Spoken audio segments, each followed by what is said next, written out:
भगवान श्री कृष्ण कहते हैं, विशाल पशु, विशाल वट वृक्ष तथा 1 इंच स्थान में लाखों करोड़ों की संख्या में उपस्थित सूक्ष्म कीटाणुओं के भीतर अणु आत्मा की उपस्थिति निश्चित रूप से आश्चर्यजनक है।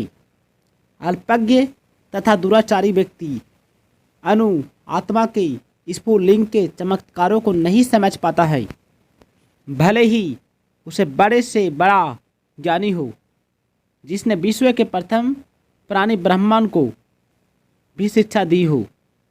क्यों न समझ पाए? वस्तुओं के स्थूल भौतिक बोध के कारण इस युग के अधिकांश व्यक्ति इसकी कल्पना नहीं कर सकते कि इतना सूक्ष्म कण किस प्रकार इतना विराट तथा इतना लघु बन सकता है।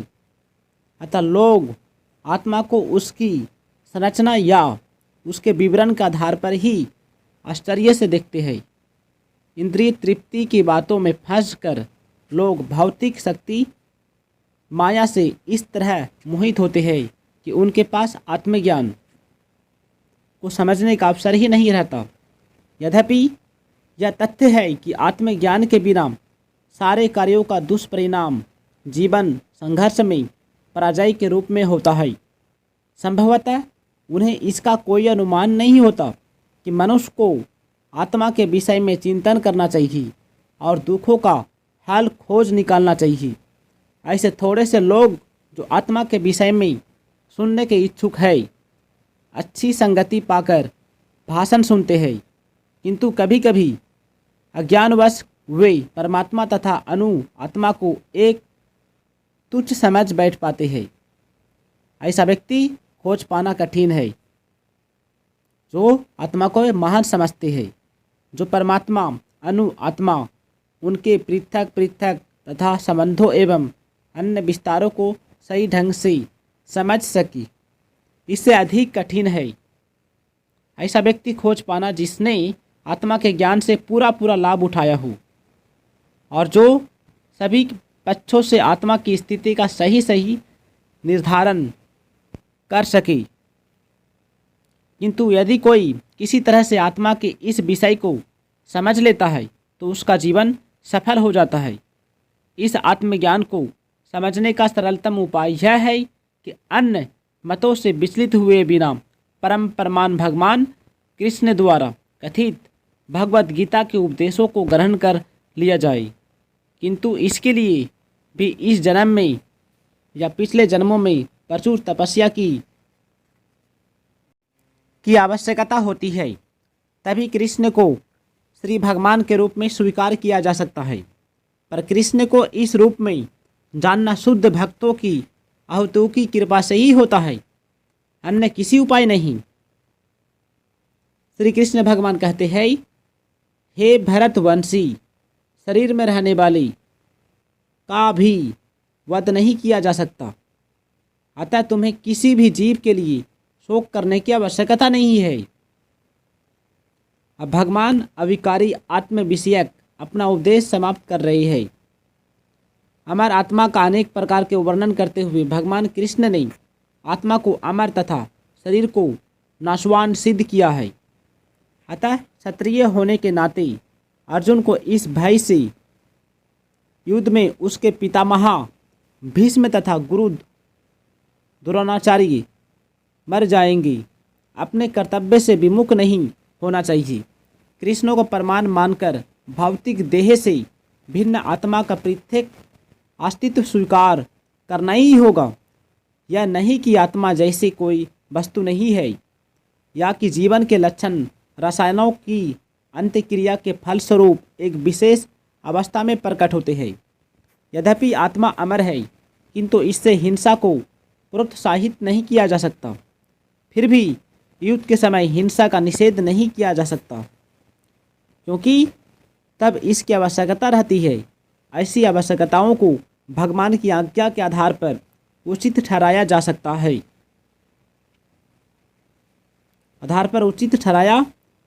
है।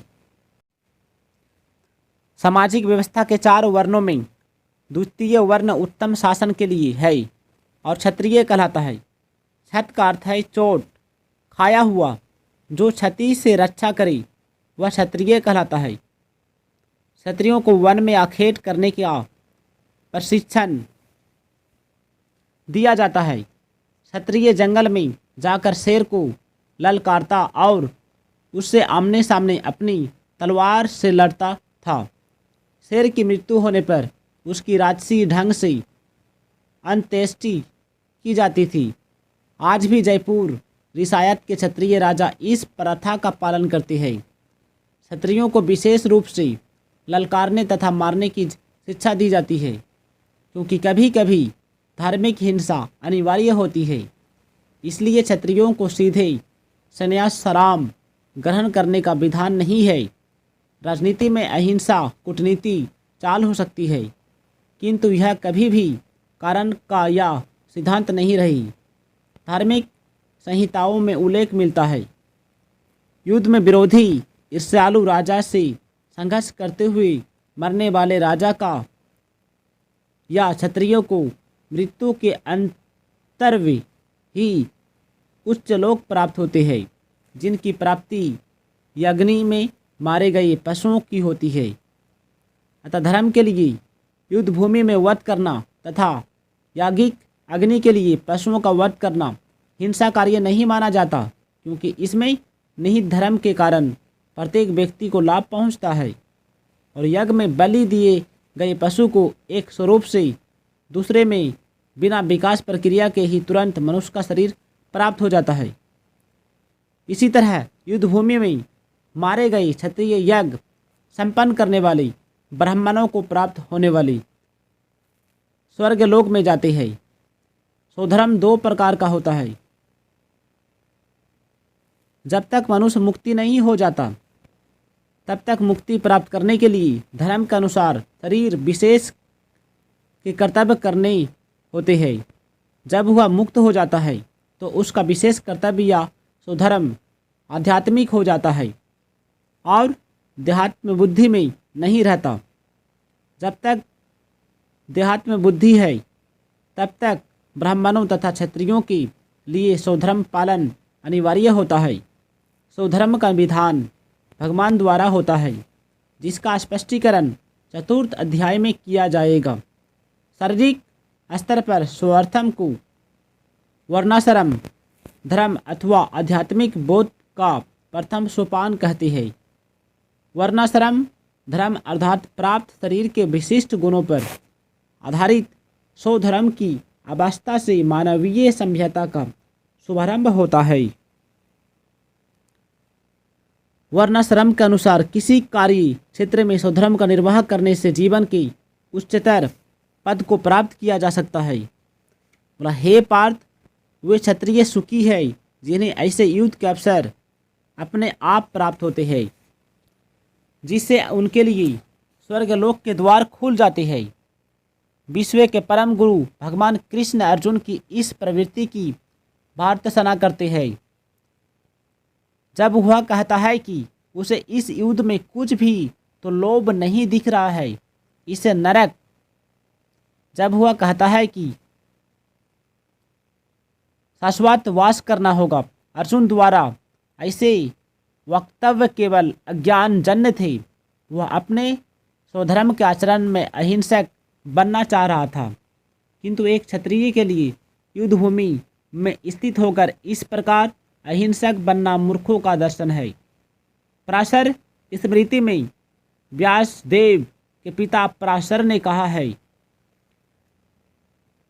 क्षत्रिय का धर्म है कि वह सभी क्लेशों में नागरिकों की रक्षा करे, इसलिए उसे शांति तथा व्यवस्था बनाए रखने के लिए हिंसा करनी पड़ती है। अतः उसे शत्रु राजाओं के सैनिकों को जीतकर धर्मपूर्वक संसार पर राज्य करना चाहिए। यदि सभी पक्षों पर विचार करें तो अर्जुन को युद्ध से विमुख होने का कोई कारण नहीं था। यदि वह शत्रुओं को जीतता है तो राज्य भोग करेगा, और यदि वह युद्ध भूमि में मरता है तो स्वर्ग को जाएगा, जिसके द्वारा उसके लिए खुले हुए है। युद्ध करने से उसे दोनों ही तरह लाभ होगा। किंतु यदि तुम युद्ध करने के स्वर्थम को संपन्न नहीं करते तो तुम्हें निश्चित रूप से अपने कर्तव्य की अपेक्षा करने का पाप लगेगा और तुम योद्धा के रूप में ही अपना यश खो दोगे। अर्जुन विख्यात योद्धा था जिसने शिव आदि अनेक देवताओं से युद्ध करके यश अर्जित किया था। शिकारी के वश में शिव जी से युद्ध करके तथा उन्हें हराकर अर्जुन ने उन्हें प्रसन्न किया था और वर के रूप में पशु पात्र अस्त्र प्राप्त किया था। सभी लोग जानते थे कि वह एक महान योद्धा है।